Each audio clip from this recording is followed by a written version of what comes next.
श्री शिवाय नमस्तुभ्यं। तो भक्तों, आज की कथा है बुधवार प्रदोष व्रत कथा। यह कथा अति प्राचीन है। एक युवक का नया नया विवाह हुआ था। विवाह के 2 दिन बाद ही उसकी नवविवाहिता पत्नी अपने पीहर चली गई। युवक से उसका बिछोह सहन नहीं हुआ, तो कुछ दिनों बाद ही वह अपनी पत्नी को लिवा लाने के लिए अपनी ससुराल जा पहुंचा। बुधवार के दिन वह अपनी पत्नी को विदा कराने की जिद कर बैठा। ससुराल वालों ने काफ़ी समझाया कि बुध को बेटी को विदा नहीं किया जाता, लेकिन वह नहीं माना और पत्नी को विदा करवाकर अपने घर की ओर चल पड़ा। अभी वे पति पत्नी नगर के बाहर पहुँचे ही थे कि पत्नी को प्यास लगी। पति लोटा लेकर पानी की खोज में चल गया।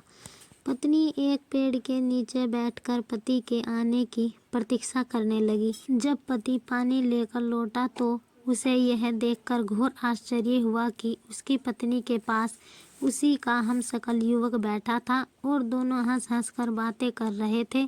यह देख पति क्रोधित हो गया। फिर वह अपने हमशक्ल युवक से झगड़ने लगा। दोनों गुत्थम गुत्था हो गए। तब तक वहाँ काफ़ी भीड़ इकट्ठी हो गई। यह देखकर पत्नी को भी बड़ा आश्चर्य हुआ। इसी बीच सिपाही भी वहां आ गए।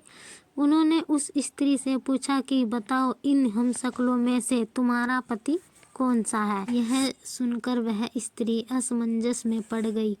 अपनी पत्नी की ऐसी अवस्था देखकर युवक ने भगवान शिव से प्रार्थना की कि हे प्रभु, आप हमारी रक्षा करें। मुझसे बड़ी भूल हो गई कि मैं बुधवार को अपनी पत्नी को उसके पीहर से विदा करा लाया। अब भविष्य में कभी भी ऐसा नहीं करूँगा।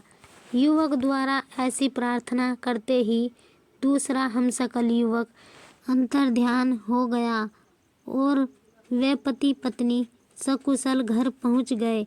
तब से दोनों पति पत्नी नियम पूर्वक बुधवार प्रदोष व्रत करने लगे। तो भक्तों, यह थी बुधवार प्रदोष व्रत कथा। आगे की कथा श्रवण करने के लिए हमारा चैनल सब्सक्राइब अवश्य करें और भगवान शिव से यही प्रार्थना करते हैं कि आपकी मनोकामना पूर्ण करें। श्री शिवाय नमस्तुभ्यम।